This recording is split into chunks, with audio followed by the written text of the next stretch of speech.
So hey guys, আবার চলে এসেছি নতুন একটা ব্লগ নিয়ে। আমি আস্তিক, তোমরা দেখছো বং M10 ইউটিউব চ্যানেল।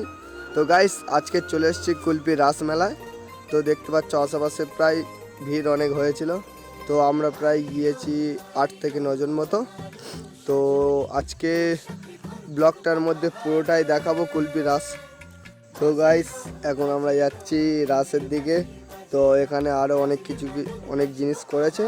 তো আমরা সবাই আছি, আর এখন যাব আমরা ভূতের বাপের শ্রাদ্ধ দেখতে।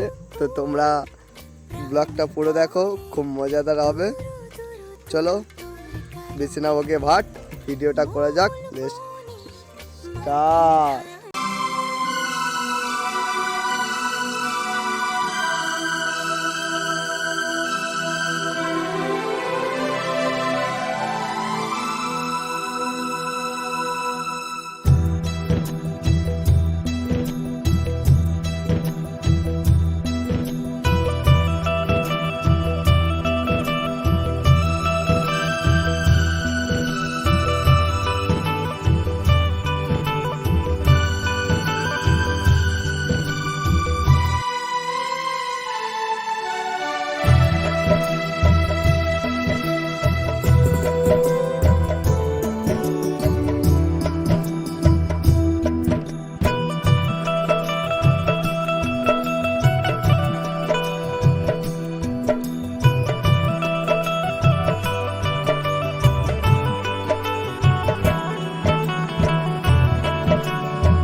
একবারে কৃষ্ণ বলে বাহু তুলে নাচো রে মন পথে পথে, একবারে কৃষ্ণ বলে বাহু।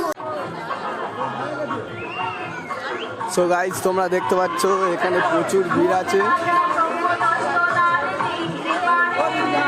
এখানে প্রচুর ভিড়, পুরো অন্ধকার হয়ে আছে গাইস। এখানে হচ্ছে আমাদের একটা থিম আছে। চুপ করে আছিস কেন? বারে ভাইয়া, এক বেত্তালিশ জাদুকরের ভেলকিতে ভুলে আব্বাজান তার সঙ্গে আমার শাদীর ব্যবস্থা করেছেন, কিন্তু আমি কিছুতেই এই জাদুকরকে শাদী করবো না। তার আগে জাহের খাবো। তুমি দেখো। শান্ত শান্ত আসি না, আমি দেখছি কি করা যায়।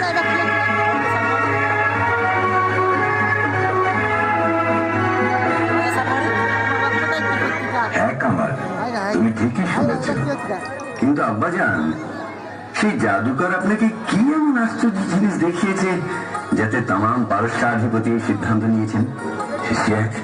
সে বস্তুত জিনিস কামাল, এক কালো রঙের কাঠের ঘোড়া, যার উপরে বসলে ঘোড়াটা ইচ্ছে মতো সামনে উড়ে চলে, যেন ওই 1 বছরের পর কয়েক লহমান অতিক্রম করতে পারে। অসম্ভব, আমি বিশ্বাস করি না। হাসিনাকে শাদী করার লোভে জাদুকরটা আপনাকে ভেলকি দেখিয়েছে। আমার ঘোড়ার অলৌকিক ক্ষমতা যদি প্রমাণ করে দিতে পারি তাহলে নিশ্চয়ই আপনি বিশ্বাস করবেন শাহজাদা। আচ্ছা ঠিক আছে, এই এগিয়ে আসো, আমার ঘোড়াটাকে প্রাসাদ অঙ্গনে নিয়ে এসো।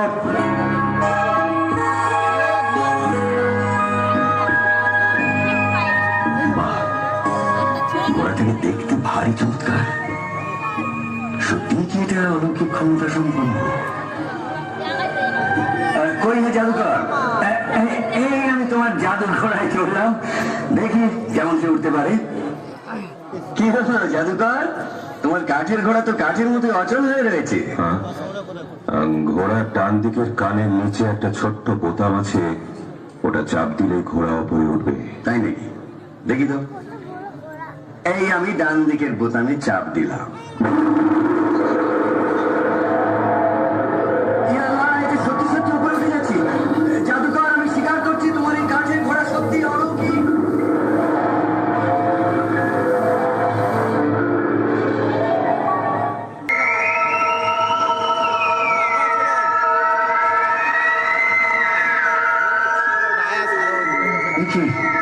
এসে ক্রমশ উপরে উঠে যাচ্ছে, নামবো কি করে? এই সব ওই জাদুকরের শয়তানি। হাসিনার সঙ্গে শাদীতে বাধা দিয়েছিলাম বলে লোকটা এইভাবে প্রতিশোধ দিল। এখন কি করি?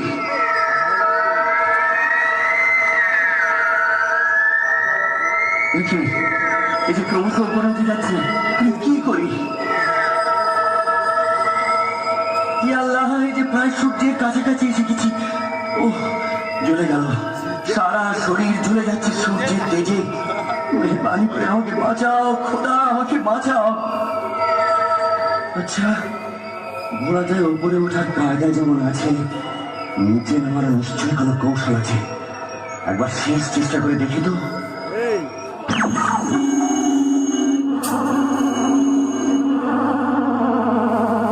আরে এই তো, বাঁ দিকের প্রথমে চাপ দিতে ঘোড়া নিচে নামছে।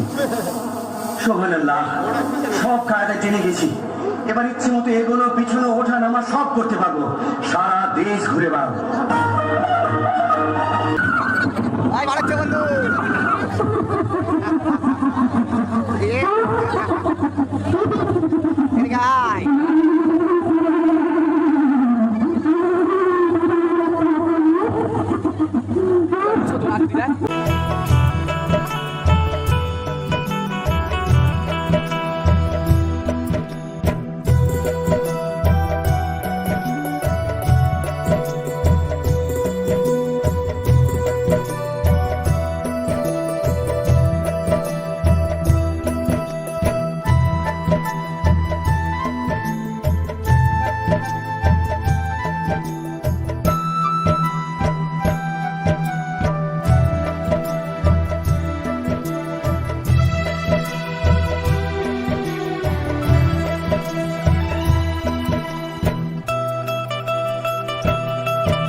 সো হে গাইস, ব্লগটা ভালো লেগে থাকলে লাইক কমেন্ট শেয়ার করে দিও।